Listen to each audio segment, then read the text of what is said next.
একটু চা খা। ডক্টর দাশগুপ্ত, ধানসিঁড়ির ব্লাড রিপোর্টে এসে গেছে। কি দেখলেন? আপনি দেখুন না।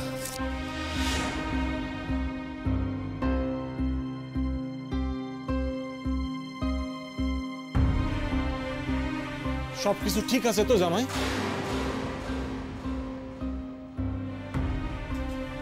জামাই চিন্তা করবেন না,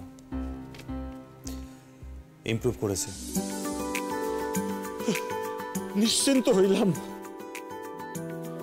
দাদা ভাই, আমি তাহলে জেঠিমণিকে জানিয়ে দিই। বজর, তুই একটা কাজ কর, তুই বরং এখন বাড়িতেই চলে যা, বুঝলি? এক সকালবেলা মার সঙ্গে তো আমার কথা হয়েছে, তুই বাড়ি থেকে খবরটা দিলে বরং আরো বেটার হবে, ভালো হবে। তুই যা, বাড়িতেই যা।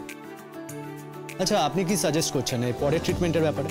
দেখো, দুটো জিনিস, একটা হচ্ছে ব্লাড দিতে হবে আর ওরাল ওষুধ চালাতে হবে, কিন্তু আর ইনজেকশন মনে হয় দরকার হবে না। আচ্ছা, আপনি কি ওষুধ সাজেস্ট করছেন? এত বিনয় বোধহয় ভালো নয়। দেখুন, আপনি একজন ডক্টর, তবুও আপনি যদি একবার দেখে নিতেন। দেখুন, এবার কিন্তু আপনি আমাকে অস্বস্তিতে ফেলছেন। আচ্ছা ঠিক আছে, যা করার আমি করছি।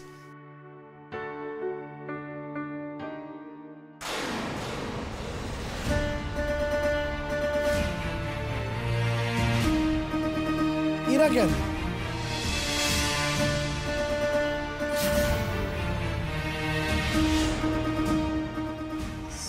সিএম আর হেলথ মিনিস্টার?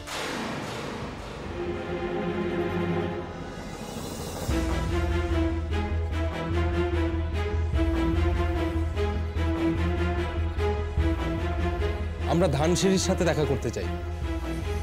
হ্যাঁ, এই যে ইনি ধানসিঁড়ি চক্রবর্তীর হাজবেন্ড। ও নমস্কার। ধানসিঁড়ির সঙ্গে যা হয়েছে অন্যায় হয়েছে। আমি এ রাজ্যের সিএম হয়ে আপনার কাছে পার্সোনালি ক্ষমা চাইছি। I am really very very sorry.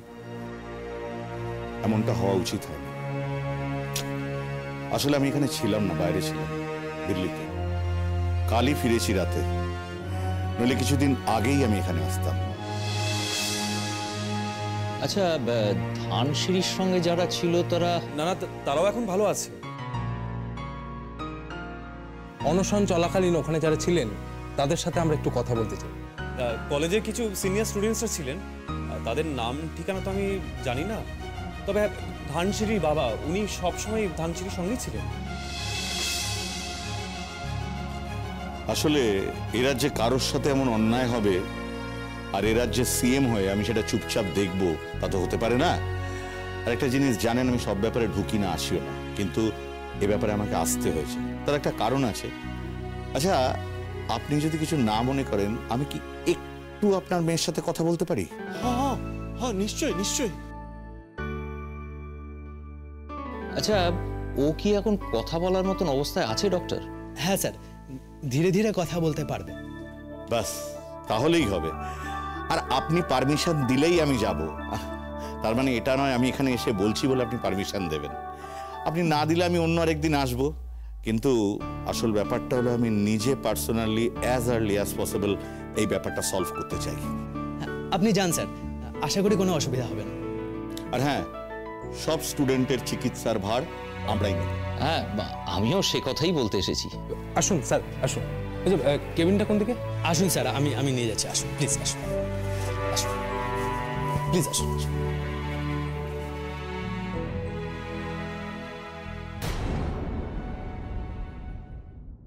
হ্যাঁ হ্যালো, কি আবার কি হলো? স্যার, সিএম আর হেলথ মিনিস্টার দুজনে গেছে ওই হসপিটালে ধানসিঁড়ির সঙ্গে দেখা করতে। হোয়াট? কি বুঝ? আচ্ছা ঠিক আছে, আমি দেখছি। কি হয়েছে বাবা? কি হয়েছে? ধানসিঁড়ির কিছু হয়নি তো? না না, কারো কিছু হয়নি, সবাই ভালো আছে। তাহলে তুমি হঠাৎ করে চিৎকার করে উঠলে কেন? কি হয়েছে? কিছু হয়নি, এবার হবে। চিফ মিনিস্টার আর হেলথ মিনিস্টার সব গেছে ধানসিঁড়ির সঙ্গে দেখা করতে। বলেছিলাম না এই ব্যাপারটা এখানে থামবে না। এখন এখন কি করবে? সব কথা তুমি কথা বলো না তো, আমাকে একটু ভাবতে দাও।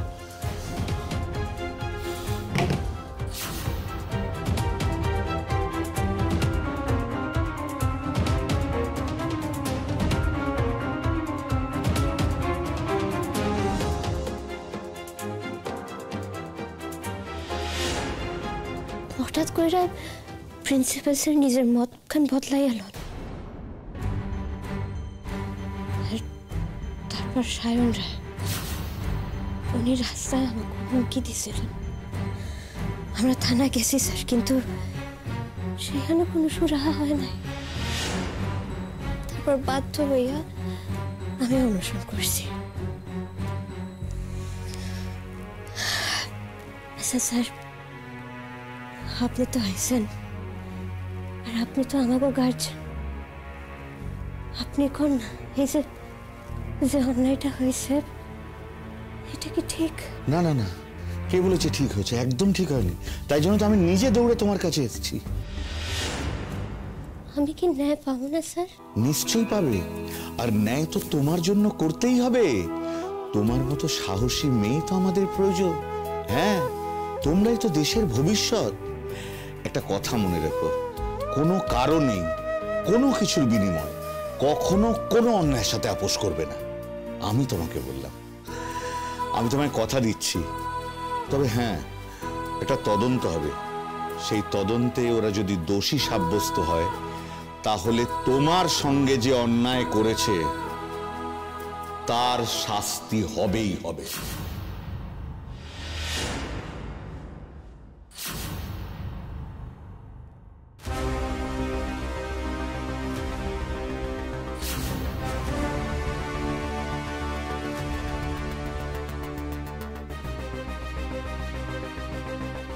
অনেকক্ষণ ধরে তো ভাবছো, কোনো উপায় পেলে?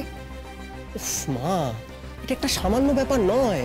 এটা ওরকম ব্যাপার নয় যে তোমার বাড়িতে তোমার কুক আসেনি, তুমি কি করবে বুঝতে পারছো না, সমস্যায় পড়ে গেছো, তাই বাইরে থেকে খাবার অর্ডার করে দিলে ব্যাস সলভ হয়ে গেল।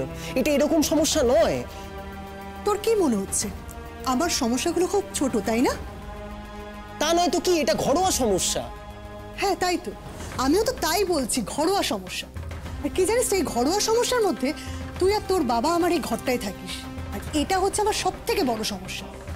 আর এই সমস্যার সমাধান বোধহয় আমার কাছেও নেই। মা, তুমি কিন্তু এই ব্যাপারটাকে অন্যদিকে নিয়ে যাচ্ছ। আরে বাবা, বাবাকে একটু ভাবতে দাও না। তুমি কি সলিউশন চাও না কি বলো তো? সলিউশন তো একটাই, জানি আমার চিন্তাধারা তোরা নিবি না, কিন্তু তাও আমি বলবো, তোর আর তোর বাবার কাছে না ভাবার মতন আর সময় নেই। যা করার এখনই করতে হবে। তুমি দয়া করে মুখটা একটু বন্ধ করলে তবে না আমি ভাববো কি করা যায়। এখনো ভাববে? ভাবো, যদি কোনো পথ খুঁজে পাও। বাবা, বাবা, আমি একটা কথা বলবো। তুমি একবার থানায় খবর নাও না। মানে সিএম যদি এসে থাকেন আর যদি কিছু চান, তাহলে তো ওখানে চাপ পড়বে, তাই না? তুমি একবার থানায় খবর নিয়ে দেখো না যে চাপ এসেছে কিনা, নাকি আমরা এমনিই ভাবছি। রাইট রাইট, এবার হ্যাঁ, সিএম যদি কোনো স্টেপ নেয় তাহলে তো থানায় চাপ পড়বে। Just a minute.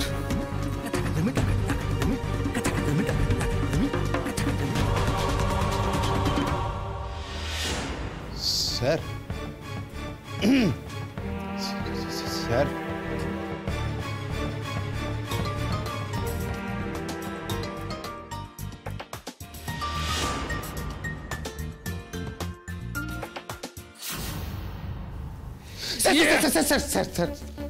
স্যার, কি হয়েছে আমাকে একটু বলুন না।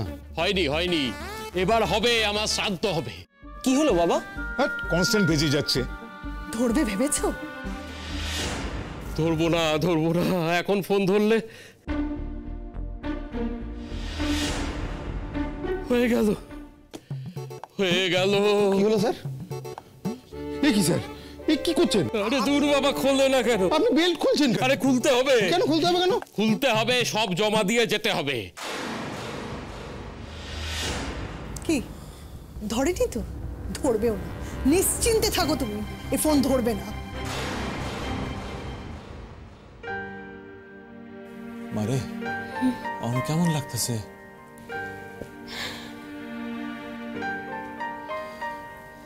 চিফ মিনিস্টার কি কইলেন? উনি কইছেন যে আমার লগে এই যে অন্যায় খান হয়েছে তার লেখা উনি এনকোয়ারি করবেন বাবা। আর যদি উনি দেখেন যে কেউ দোষী, তাহলে উনি তাকে শাস্তি দিবেন। তয় তয় তোর জিত হইল। হইব বাবা, উনি যেভাবে কইছেন শুনে তো তাই মনে হইতেছে। তুমি নিশ্চিন্ত তো? না রে মা, তরে লইয়া আমি নিশ্চিন্ত হইতে পারতাছি না।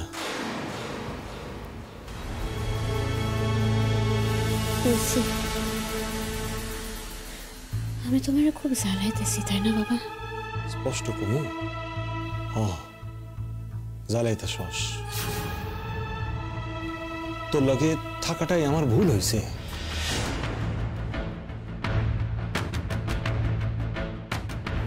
কি কথাখান শুনে খারাপ লাগলো? অমন ভাবে কইলে তো খারাপ লাগবেই বাবা। তয় একবার ভাইপা দেখতো, জামাই রে তুই কত কথা শুনাইতাছস প্রতি মুহূর্তে, আর খারাপ লাগবো না? মারে আর একটা কথা কই, এই যে তোর আমি কইলাম না তোর লগে থাকাটাই আমার ভুল হইছে, এইটা আমার মনের কথা না, মুখের কথা, মিশা কথা কইছি, ইচ্ছা করে কইলাম। মারে জামাই রে তুই বড্ড বেশি কষ্ট দিতাছস। রাগের মাথায় কি দু একখান কথা শুনায় দিছে, তুই হিরে ধরে বসে আসস। তুই তো এত নিষ্ঠুর না মা, তাই তো কেন এমন করতেছস? জামাই তোর নজরে অপরাধী তো, আমার নজরে হে কিন্তু অনেক শাস্তি পাইতেছে, অনেক শাস্তি পাইছে। এবার থাম থাম, এইবার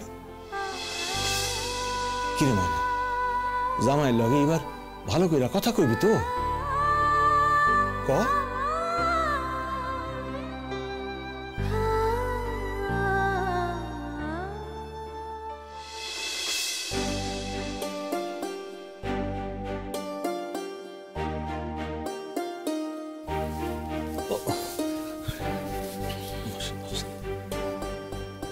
কিরে, কেমন আছিস মা? ভালো, তুমি কেমন আছো? বসে বসে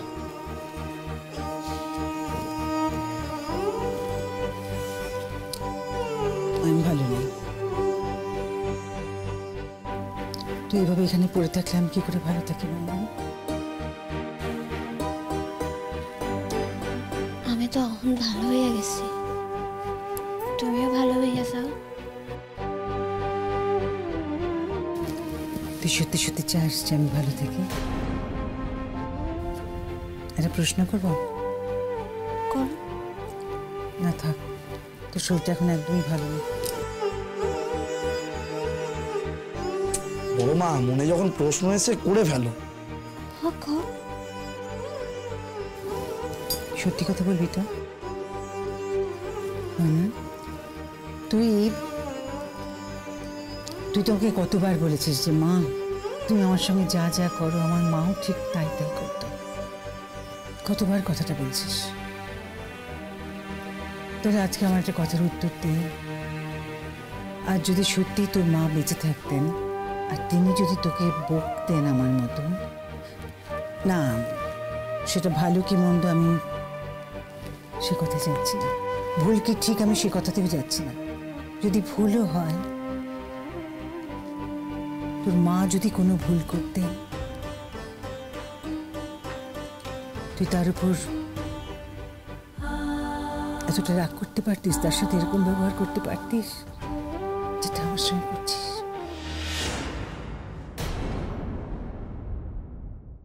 কিরে চুপ করে আছিস যে? উত্তর দে। এই কদিনে আমাকে একটা ফোনও তো করিসনি।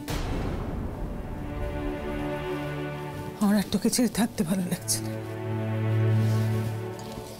সুস্থ আমার তাড়াতাড়ি সুস্থ সুস্থ হয়ে চলে আয় না বাড়িতে।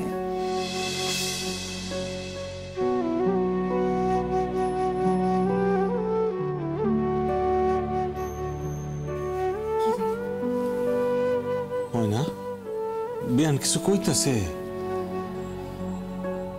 ও হয় না,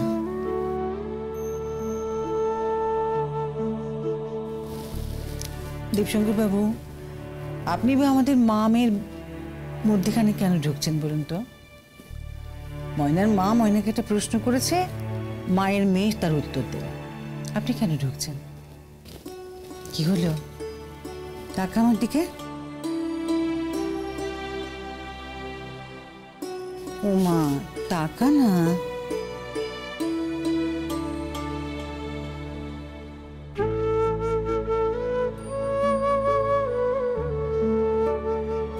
আপনারা একটু বাইরে যাবেন প্লিজ, আমি ওকে স্পঞ্জ করাবো। বলছিলাম আমি করে দিই। না না ঠিক আছে, উনি কইরা দিবেন।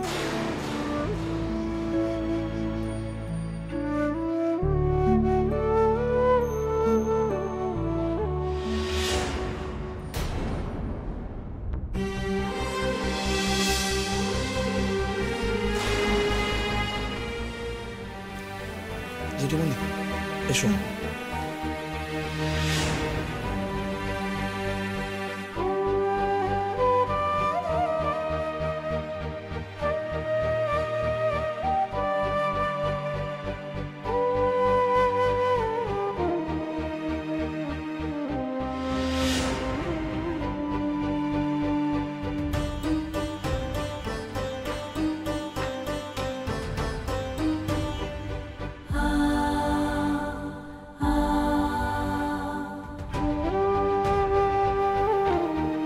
দরজাটা বন্ধ করে দিয়ে এসেছি।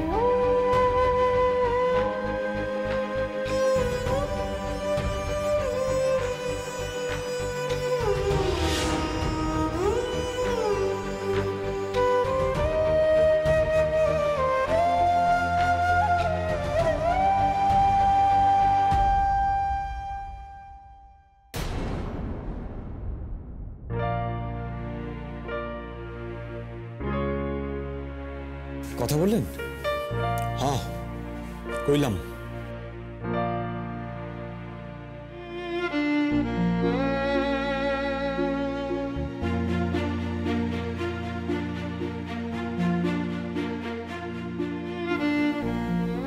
মা,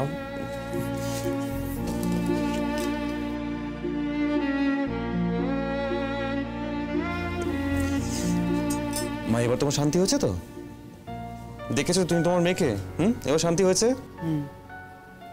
আমি জানি তো, তুমি তো এই জন্য বাড়িতে খাওয়া দাওয়া করছিলে না, ঘুমোচ্ছিলে না, ওই জন্য বললাম একবার এসে দেখে যাও।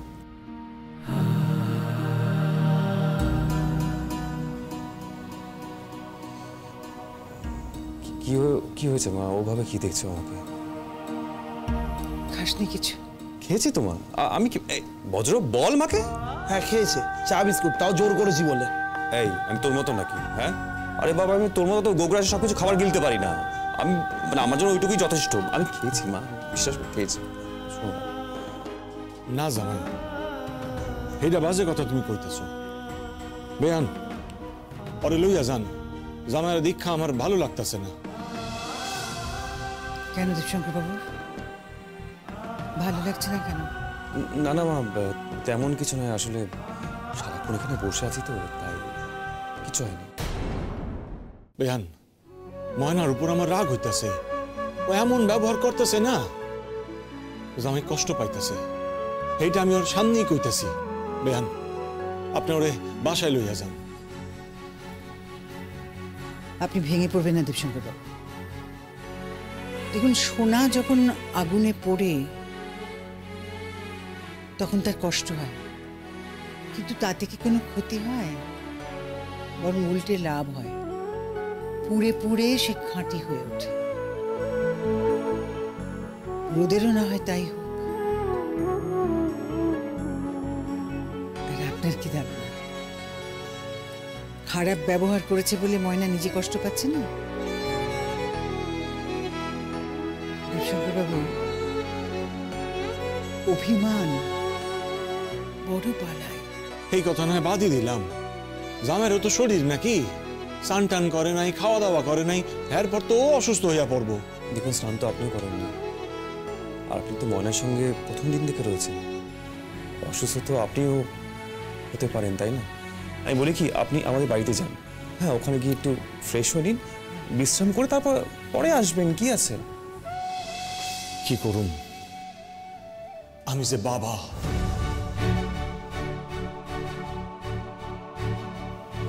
আপনিও বুঝি ওর মতন ভাবেন যে আমি ময়নার কেউ হইনি। না না জামাই, এটা তুমি কি কইতাছো? আমি এমনটা ভাবি নাই। আমি তো নিজে দেখতেছি তুমি ময়নার লাগা কি করতেছো আর কেন করতেছো, এইটাও আমি বুঝি। তাও ময়না যে কেন কেন কষ্ট পাচ্ছেন সেজন্য? দেখুন, আমিও তো সব বুঝতে পারছি, কিন্তু আমি কষ্ট পাচ্ছি না, কারণ আমি জানি যে সব ঠিক হয়ে যাবে। মোম দু রকমের হয়, কিছু মোম খুব তাড়াতাড়ি গলে যায়, আর কিছু মোম গলতে সময় লাগে। অভিমানটা না জানেন ওই মোমের মতন, বাইরে থেকে শক্ত, শুধু আগুন লাগলেই গলে যায়। একটু আগুন লাগার অপেক্ষা।